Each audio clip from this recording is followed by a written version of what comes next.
1월 18일입니다. 누가복음 6장 39절에서 49절까지 말씀 봅니다. 예수님께서 이제 평지에서 제자들과 모인 사람들에게 이제 설교를 하고 계시는데 오늘은 그 마지막 부분입니다. 네 가지 비유를 통해서 이제 예수 믿는 자가 어떻게 살아야 될 것인가를 가르쳐 주시죠. 첫 번째 비유는 눈먼 사람 비유죠. 눈먼 사람이 눈먼 사람을 인도할 수 없다. 이렇게 말씀하시는 것은 바리새인들이나 율법학자들은 하나님의 백성들을 인도할 수가 없다는 거예요. 왜냐하면 그들 자체가 하나님 말씀을 올바로 알지 못하기 때문에 하나님 나라에 들어가지 못합니다. 그런데 다른 사람들까지도 들어가지 못하도록 회방하는 자들이기 때문에 따라가지 말아라. 그럼 누굴 따라가야 될까요? 예수님을 따라가야죠. 예수님의 가르침을 받아야 된다. 예수님 말씀을 듣고 그다음에 배우고 또 그 명령에 순종하면서 따라가 살아야 된다. 이걸 말씀하시는 거죠. 그런데 이제 이렇게 또 말씀하십니다. 제자는 스승보다 높지 않다. 그러나 누구든지 다 배우고 나면 자기의 스승과 같이 될 것이다. 일반적인 얘기지만 이것은 뭐냐 하면은 제자들을 되려고 하는 자들에게 너희는 스승인 나에게서 배운 것 이상의 것을 하려고 하지 말라. 오직 나를 닮는 것을 목표로 하라. 그러니까 제자가 되려면 예수님의 말씀, 명령 어느 것도 소홀히 해서는 안 되고 거기에 100% 순종하면서 예수님을 닮아가도록 노력해라. 율법학자들이나 바리새인들의 가르침을 따르지 말고 그런 내용입니다. 두 번째로 티와 들보 비유죠. 사람들은 남의 눈 속에 있는 티는 보고 자기 눈 속에 있는 들보는 보지 못하기가 쉽습니다. 이 말의 뜻은 뭐냐 하면 자기 자신의 죄는 잘 보지 못하고 다른 사람의 죄는 쉽게 찾아낸다는 거죠. 근데 그것으로 끝나는 것이 아니라 또 그 사람 눈 속에 있는 티를 빼내주기도 해요. 도와준다고. 그런데 여기서 예수님 말씀하시는 것은 남을 도와주는 것보다 더 시급해야 될 것은 먼저 자기 눈 속에 있는 들보를 빼내는 일이다. 하면서 이렇게 말하죠. 위선자야, 먼저 내 눈에서 들보를 빼내라. 그래야 그때 내가 똑똑히 보게 되어서 남의 눈 속에 있는 티를 빼줄 수 있는 것이다.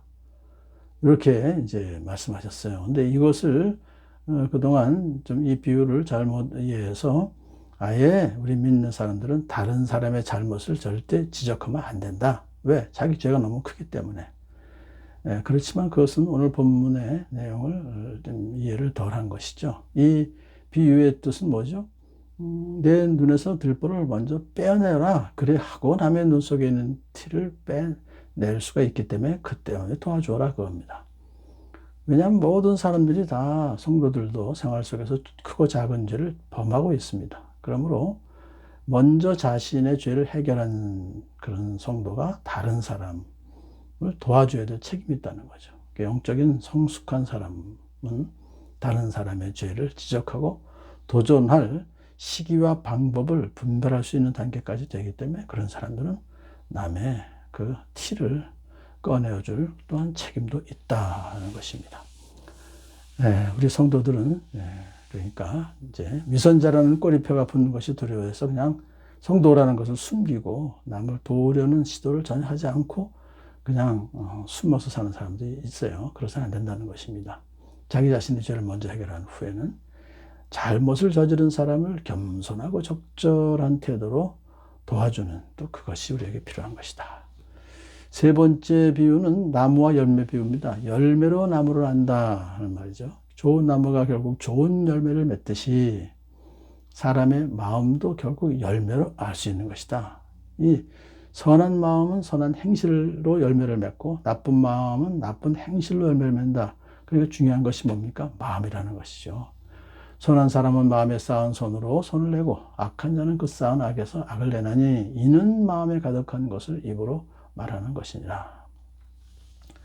사람이 가진 그 마음의 본질적 상태를 겉으로 알려주는 그 지표는 뭐예요? 그 사람의 삶과 이 말이죠. 예수님께서 이 말씀을 하신 그 의도는 우리 예수님의 따르려고 하는 사람들에게 외적인 복종 이상의 것을 요구하시는 것이죠. 그것은 마음의 변화를 요구하는 것입니다. 변화된 마음이야말로 자신이 아닌 하나님께 집중하는 마음이고 선을 기뻐하고 악을 미워하는 마음인 것이죠. 그래서 어떤 사람의 그 변화된 마음을 알 수 있는 그 열매는 그냥 겉으로 꾸민 겉모양이 아니라 평소의 말과 평소의 삶의 태도입니다. 그래서 예배 때 드리는 공적인 기도도 아니고 시장에서 주고받는 그런 평소에 쓰는 말과 행동입니다.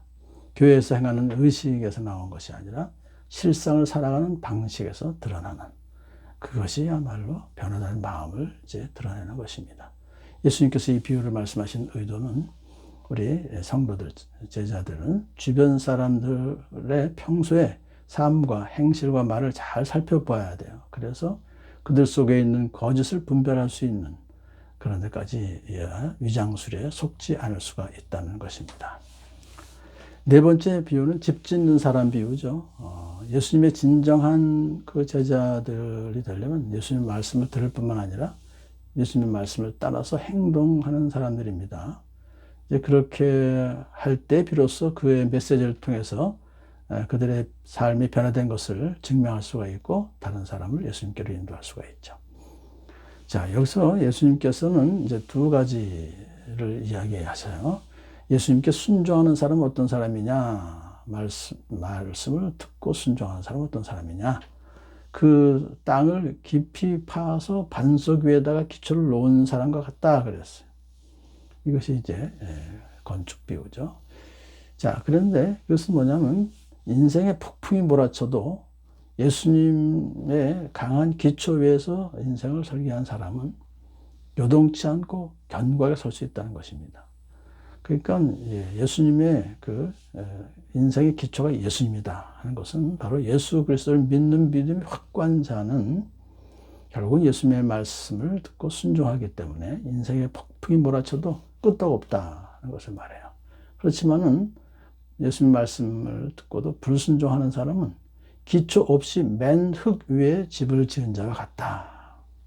예수님 없이 맨 흙 위에 집을 지었어요. 그러니까 폭풍이 이제 몰아치면은 곧 무너져 버린다 하는 것을 이제 예수님께서 마지막 비유로 말씀해 주십시오. 그러니까 결국 믿음이 확고할 때 예수님 말씀을 듣고 순종할 수가 있는 것이다.